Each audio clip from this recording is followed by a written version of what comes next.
La paracha de Shoftim commence avec les paroles suivantes. Shofetim veshoterim titen lecha bechol she'arecha. Donc des juges et des policiers, tu mettras pour toi à toutes tes portes. Asher Hashem Elokecha noten lecha lishvatecha. Que l'Éternel ton Dieu te donne pour tes tribus. Veshafetu et ha'am mishpat tzedek. Et ils jugeront le peuple avec un jugement qui est équitable. Alors bien évidemment, cette paracha va commencer par ce commandement très important qu'il y ait que la justice règne au sein du peuple d'Israël. Et donc forcément, ça doit passer par un système juridique équitable, juste, dans lequel les juges vont pouvoir donner leurs décisions sans avoir le moindre intérêt personnel. Mais il y a également une autre interprétation de ces versets, puisque nos sages nous enseignent qu'a priori dans ce verset, il y aurait un problème, puisqu'on nous dit Shofetim veshoterim titen lecha bechol she'arecha. Tu donneras pour toi, dans tes portes à toi. Normalement, on aurait dû avoir cette phrase au pluriel, au sein de vos portes. Lorsqu'on parle de la porte, on parle donc à l'époque lorsque les villes étaient entourées par des murailles. Donc la porte, c'était l'endroit où se tenaient les gens importants.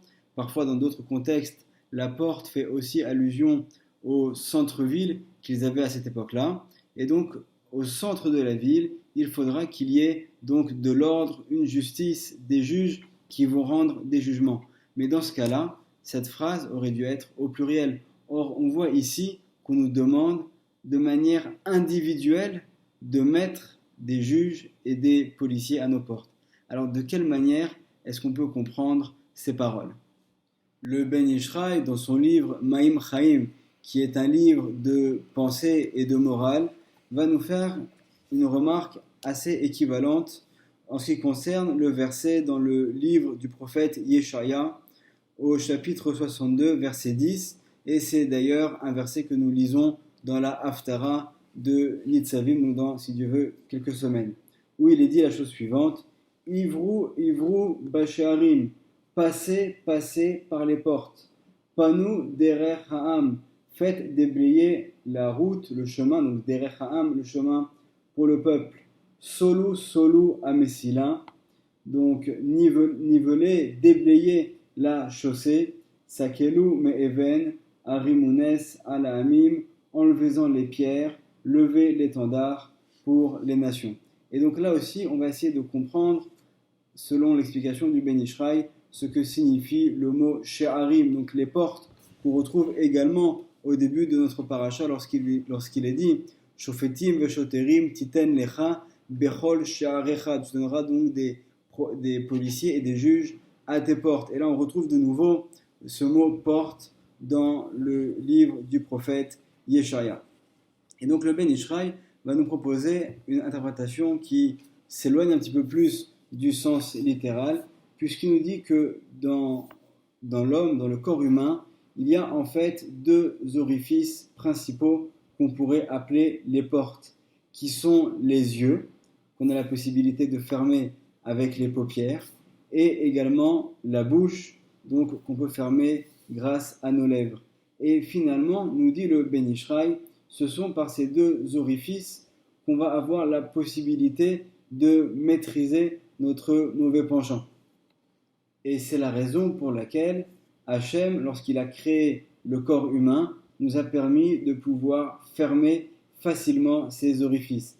Alors le premier, bien évidemment, ce sont les yeux, puisque comme nous le savons, il y a certaines choses qui sont interdites de voir. Et donc nous avons la possibilité, dans ces moments-là, de fermer les yeux. Mais nous dit le Ben Ishraï, l'orifice le plus important pour le mauvais penchant, pour le Yetzer Hara, c'est la bouche, puisque la bouche, elle a un double usage, puisque non seulement on peut commettre des interdits de la Torah en faisant rentrer dans la bouche des choses qui vont être interdites, donc on parle bien évidemment de toutes les questions qui concernent la cacheroute, les aliments qui sont autorisés ou pas pour s'alimenter, mais également avec la bouche, on a la possibilité aussi de sortir des paroles, des choses qui vont être interdites, comme par exemple de la médisance, du lachon hara, ou des mensonges, ou de faux témoignages. Et d'ailleurs, c'est la raison pour laquelle nous fait remarquer le Ben Ish Chai que la bouche n'a pas seulement une seule possibilité d'être fermée par les lèvres, mais également avec le système de la mâchoire, des dents, qui nous permet donc d'avoir une double fermeture, puisqu'il y a là-bas, dans la bouche, un double danger, celui non seulement de faire rentrer quelque chose d'interdit, mais également celui de faire sortir de notre bouche des paroles que la Torah nous interdit. Et c'est la raison pour laquelle, dans notre verset que nous avons cité dans le livre de Yeshaya, il est dit Ivrou, Ivrou, Basharim, passez, passez dans les portes. Pourquoi est-ce qu'il est dit deux fois le mot passer? Une première fois pour faire allusion aux yeux, et une deuxième fois pour faire allusion à la bouche. Basharim, donc dans les portes, ce sont donc les orifices du corps qu'il faut savoir donc bien utiliser conformément à ce que la Torah nous enseigne. Et lorsqu'on poursuit ce verset, on va voir Panu derech ha'am, donc libérer le chemin pour le peuple, Solu, Solu, Amesila, et déblayer la route. Le Ben Ish Chai nous pose la question, pourquoi est-ce qu'au début du verset, on utilise le mot derech, donc un chemin, et par la suite, on utilise le mot Messila, une route. On retrouve également la même question dans le livre de Michelet, le livre des prophètes du roi Salomon, au 3e chapitre, verset 6, où il est dit Bechol derachecha da'ehu, ve'u yeyasher ochotecha. Dans toutes tes voies, dans tous tes chemins, songe à lui. On parle donc bien sûr d'Hachem. Et il aplanira tes routes. Donc là aussi, on voit qu'au début, c'est le mot derachecha qui vient du mot derer, tes chemins. Donc tu devras le connaître dans tes chemins. Et ensuite, ou yeyasher ochotecha, et lui, il va pouvoir aplanir tes routes. Donc là aussi, pourquoi est-ce qu'au début du verset, on va utiliser le mot derer, et à la suite, on va utiliser le mot ochotecha, donc qui signifie tes routes.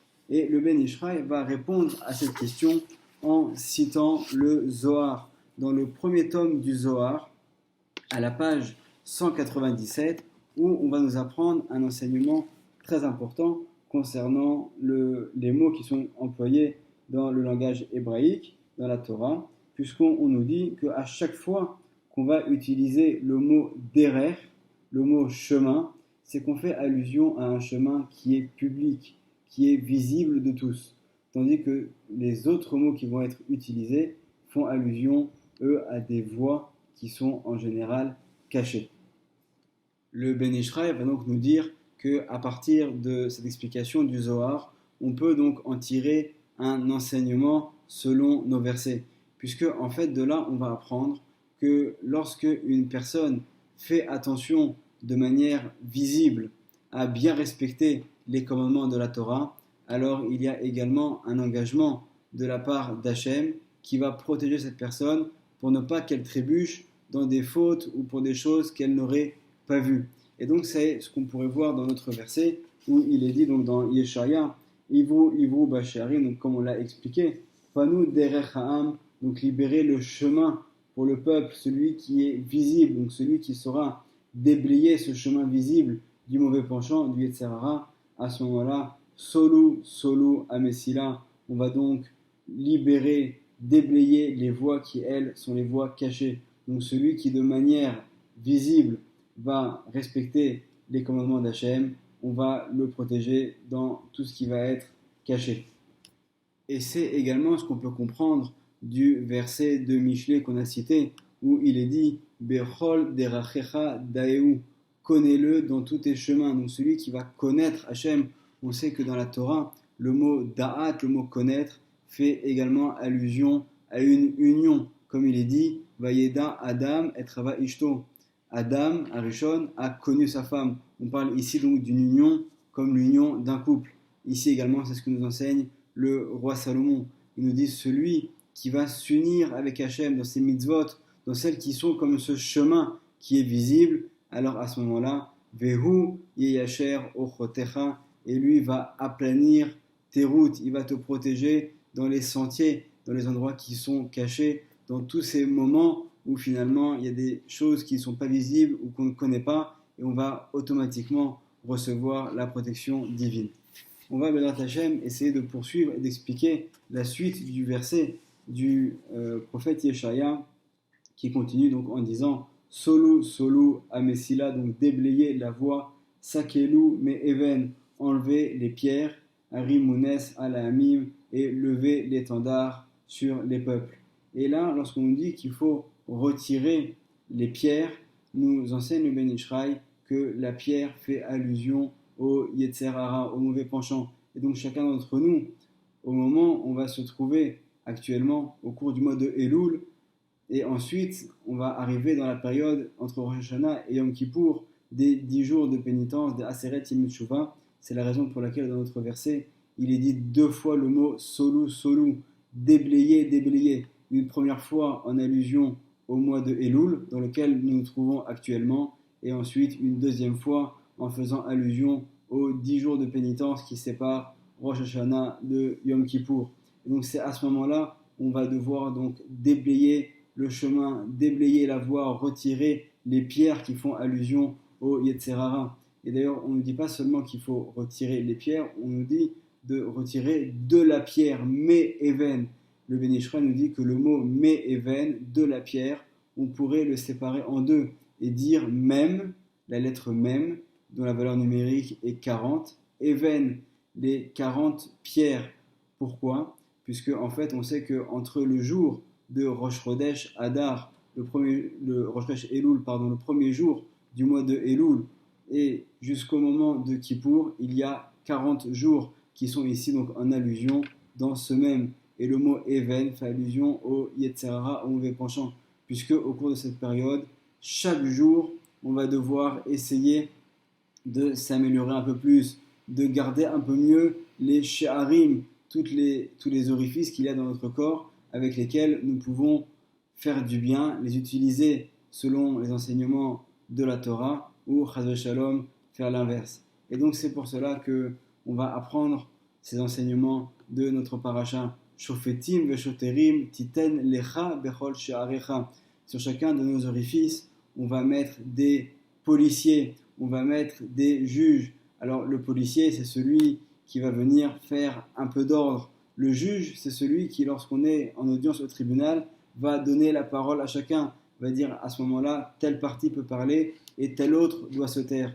Donc c'est pour cela que également on nous demande, non seulement bien évidemment, d'avoir des communautés dans lesquelles il y a le jugement, dans lesquelles il y a des rabbanim, des dayanim, des hommes de loi et qui sont là donc pour qu'il y ait de l'ordre dans la communauté, mais également chacun d'entre nous, d'un point de vue individuel, nous allons devoir apprendre Bezrat Hashem à devoir donc trouver des shoftim, des juges et des shotrim, des policiers qui vont garder chacun de nos orifices de notre corps pour que Bezrat Hashem nous puissions travailler nos traits de caractère, nos midot et arriver près le jour de Rosh Hashanah et ensuite le jour de Yom Kippour. Bezrat Hashem, que nous puissions avoir le srout de faire une grande tchouva et que nous soyons tous inscrits dans le livre de la vie. Amen, ve Amen, Shabbat Shalom.